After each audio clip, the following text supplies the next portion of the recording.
Hi, everybody. We're back and we're blessed once again to have Dr. Hardt with us today. And for those that may not know, amongst many other things, Dr. Hardt is the founder, president, and chairman of the Biocybernaut Institute. Dr. Hardt, thank you so much for being with us again. I'm so happy to be here with you, Doug.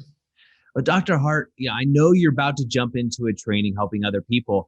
And what's interesting is some of these people are here for their Alpha 1 and some are here for their Alpha 2 training. Why would somebody come back after completing Alpha 1 and having the tremendous changes in their lives? Why would they come back for an Alpha 2? What's the difference?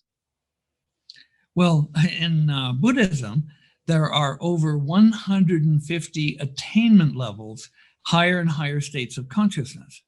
And so we have a ways to go. We've got 24 levels of the Alpha training and 24 levels of the Theta training and 18 levels of the Delta training, but 150 attainment levels.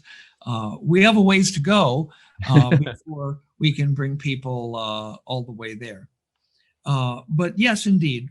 Why would people do Alpha 1 and then Alpha 2? Well, to begin with, the Alpha 1 training was the only training available for many, many years.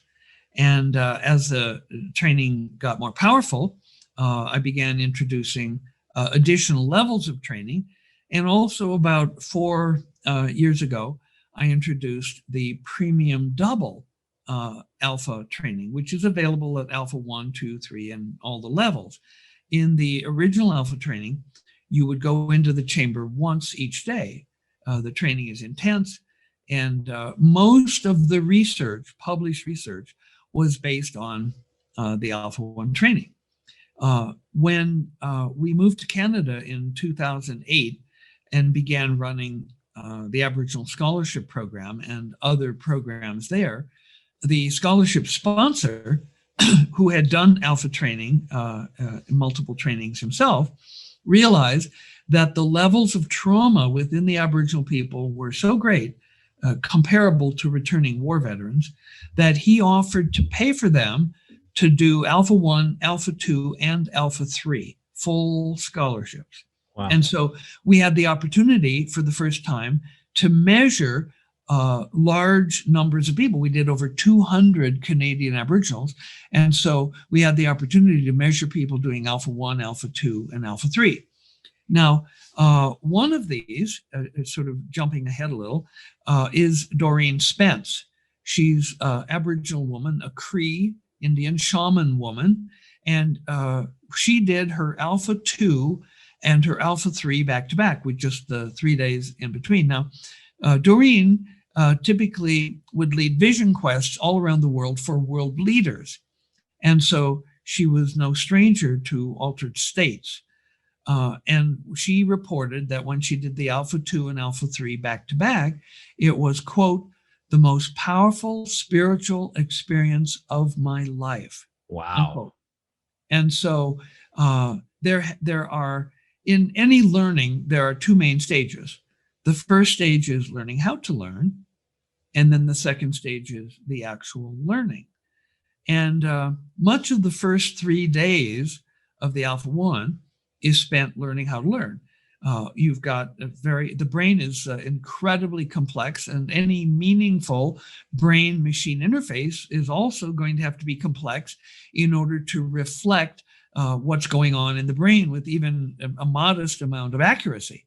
And so there are different tones that relate to activity at different places on the head. There are different scores. There are some scores that reflect the power or the amplitude. It's actually the square root of energy. And there are other tones that represent the hemicoherence, which is activity taking place simultaneously in the left hemisphere and the right hemisphere at pairs of head sides. And so there's a lot to learn. And so at the same time that people are learning how to use the feedback and how to interpret and how to make sense of it, they're also beginning to be able to apply it to the various activities that we train people, including principally the forgiveness, but also doing worst case scenarios and the scary movie played backwards and high-tech decision making and inner child work and doing inquiries and a variety of other activities that are taught. In some of the Alpha 1 trainings, we don't even get to teach all of those because there's so much work being done by the trainees. Okay, so let's say that by day 4, they're reasonably comfortable with the protocol, and they might still be making a few procedural errors here and there. So by day 6 or 7, they pretty well got it down. And if they're doing the premium double, as distinct from the single, where they go into the chamber in the premium double twice a day, we start increasing the number of channels. Like we have 4 channels on the head and 6 scores, if you count the hemicoherent scores in the single Alpha 1. And that rises to a total of 8 channels on the head and 12 scores and 12 audio channels in the premium double when you count the hemicoherent scores. And this is a lot for people to handle. And so at the same time that we're also measuring hundreds of other parameters on these various channels. And when they review the data at the end of the day, looking at their actual raw EEGs on the polygraphs, they get to see these hundreds of different types of brain activity. So it's a lot, and people can easily go into overwhelm.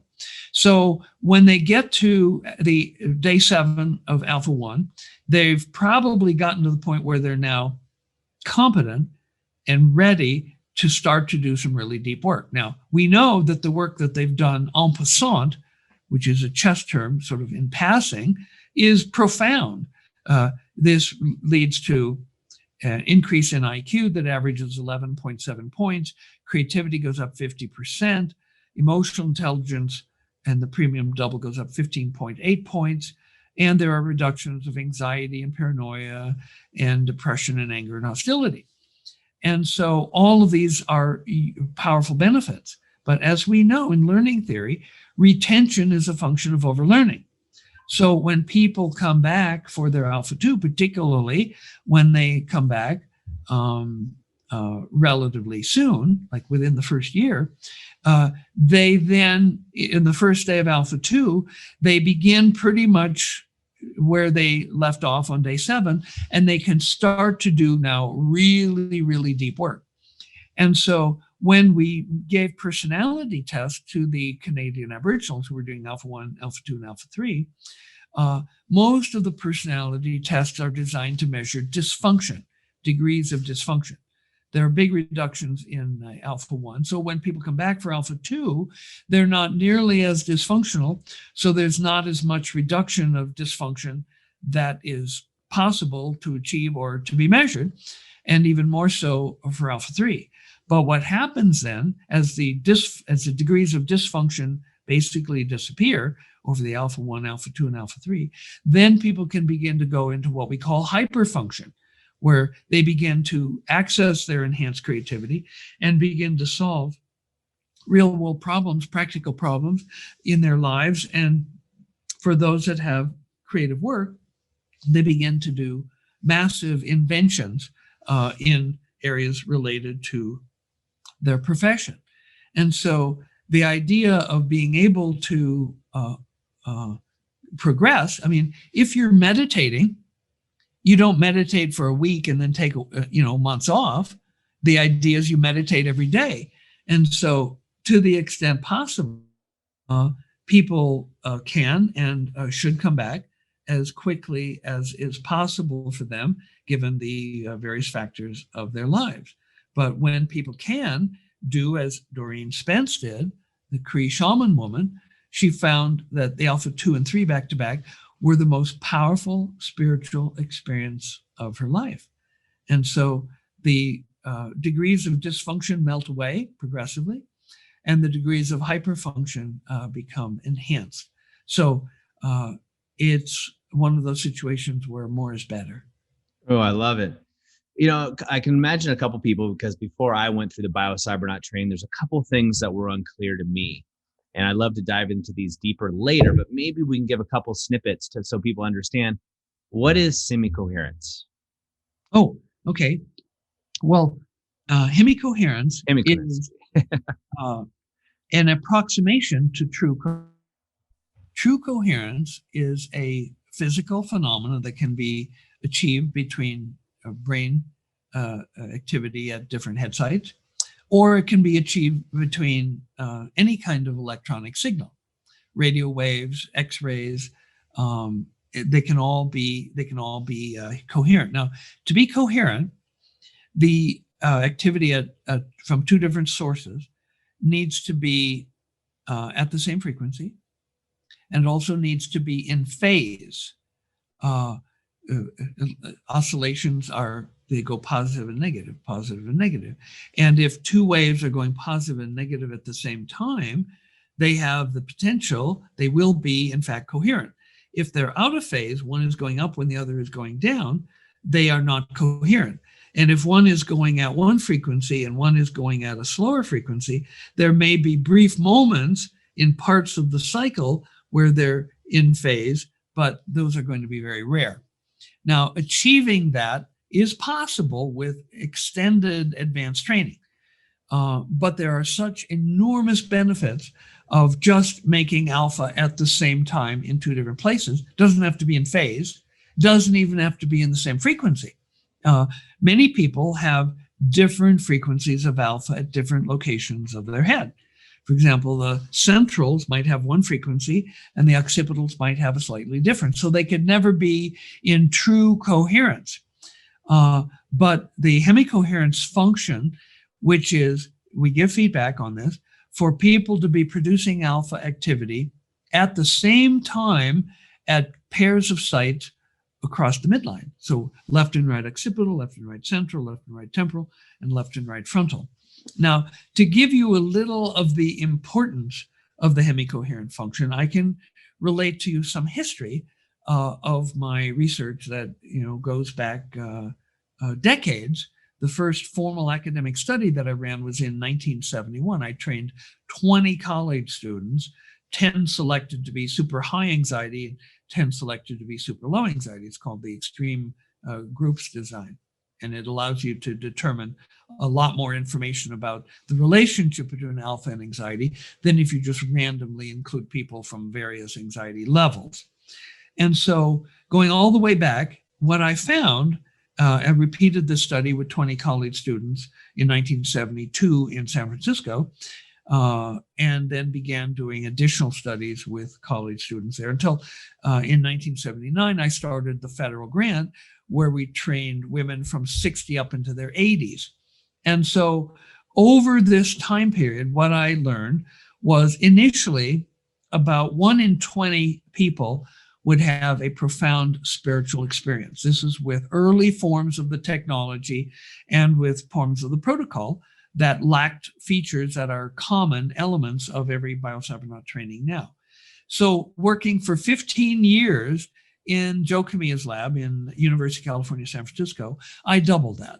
So from 1 in 20 people having a profound spiritual experience, I was able to increase that to 1 in 10. And along the way, I learned about angel pattern, the brainwave pattern, which when it exists, enables people to see angels. It's a trainable pattern. We've had some people develop the pattern that walked in and didn't show it. And I should mention, one of the most fun experiences was a U.S. Army Green Beret who one of 24 U.S. Army Green Berets that I trained on a secret Army base. He had angel pattern to start with. And so when I had a private interview with each one after they did their baselines, I asked him, do you talk to beings that other people don't see? And he reacted like I'd hit him with a 2x4. He went back in his chair. He almost tipped over. He's hyperventilating. He's having a panic attack. He's looking around like, did anybody else hear that? And he goes, how do you know? And I go, well, I see it in your brainwave numbers. How do you know? I said, well, you have the brainwaves for it. And then he said, well, I've only told my best buddy on pain of death if he would ever tell anybody. How do you know? And so finally, when he was convinced that I could see it in his brainwaves, then he confessed that when he was doing his martial arts training, this old Asian martial arts master would show up and coach him, and nobody else could see him. And so this pattern is real. I also had a San Francisco 49er do the training. And on day 5, he did not have the pattern, day 1, 2, 3, and 4.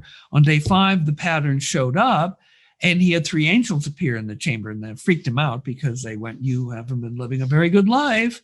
And, so he even stopped drinking coffee out of that experience. It was very profound. So there have been along the way spiritual experiences, but they've been rare.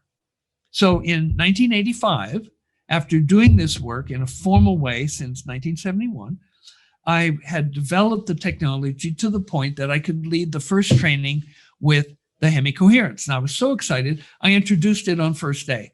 Well, the training went into overwhelm. It was too much information. So I backed off, and I realized that we can give the hemicoherence scores on day one, but we don't introduce the hemicoherence audio until the fourth time in the chamber, which in the single is day 4, and in the premium double, it's the second session of day 2. And so when I introduced that in 1985, there was an immediate step function increase from 1 in 10 people having a profound spiritual experience to 2 out of 3 people having a powerful spiritual experience. And so I know that the hemicoherence function is incredibly powerful. And in fact, I could tell a story about one man. He was an engineer. He ran an electronics parts company. And when he was ready to retire, he sold his company. And then he decided he was going to get into consciousness. And he was in the San Francisco area. He found me, and he came to do the training with his wife and one of his adult children. And he was very much in his head, as oftentimes engineers are. And so he mainly had increases in his hemicoherence scores as we went through the week. The power scores didn't increase much, but the hemicoherence went up every day. And so, but still, he didn't make alpha above about 500 on our scale by the end of the week. And so he then came back 3 months later to do a tune-up, and all of his scores were over 1,000. So the increase in the hemicoherence had basically carried the day for him and had led to an ongoing sustainable increase in his alpha that showed up when he came back for a tune-up 3 months later. And so the idea of doing, and we talked recently about doing multiple trainings. The hemicoherence function is powerful, it's profound. And I had the experience recently of someone who had done Alpha 1 and had a brainwave pattern on day 1 that I recognized as related to a serious, deep issue that, when I asked about it, was denied. And that denial continued all the way through the Alpha 1.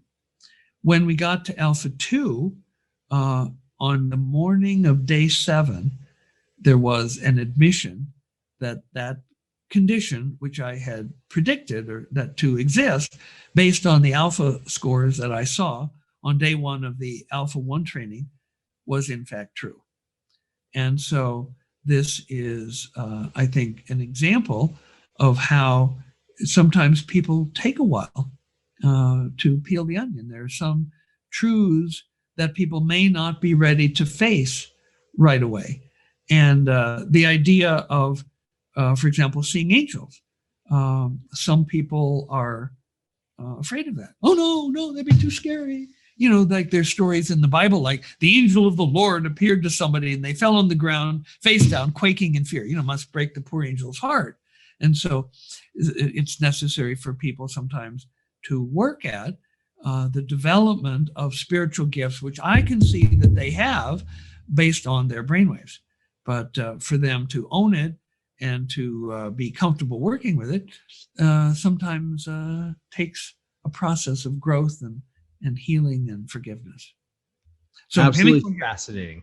Hemicoherence is extremely powerful, and there are other ways of doing it. For example, in advanced trainings that are not listed on our website, we can also do hemicoherence between the front and the back of the brain.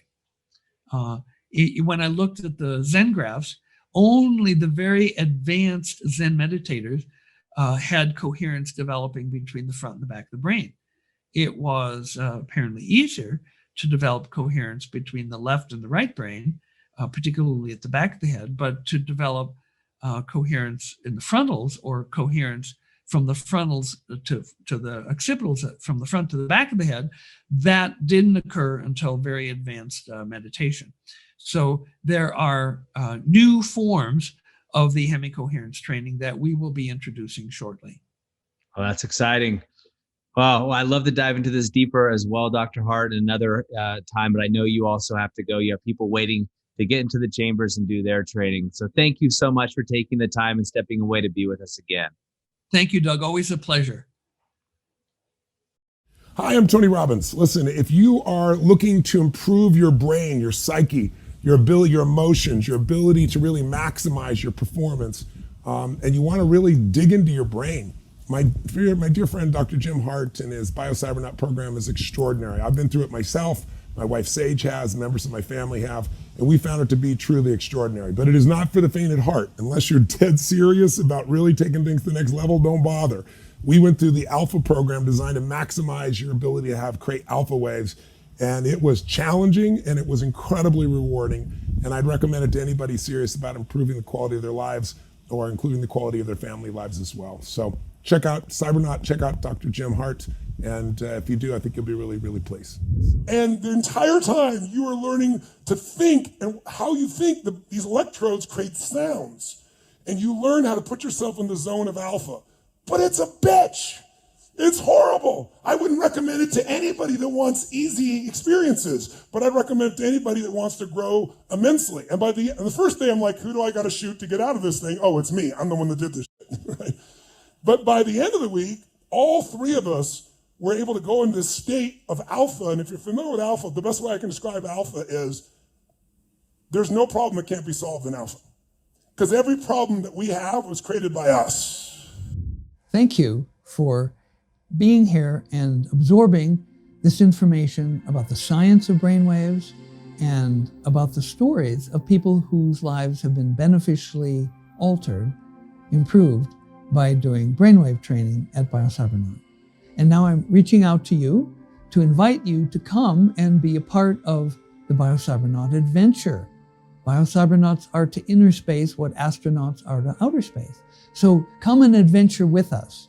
And if you'd like to leave a comment on the videos, you can do that, or there's a link you can click if you'd like to learn more. We welcome you to Biocybernaut.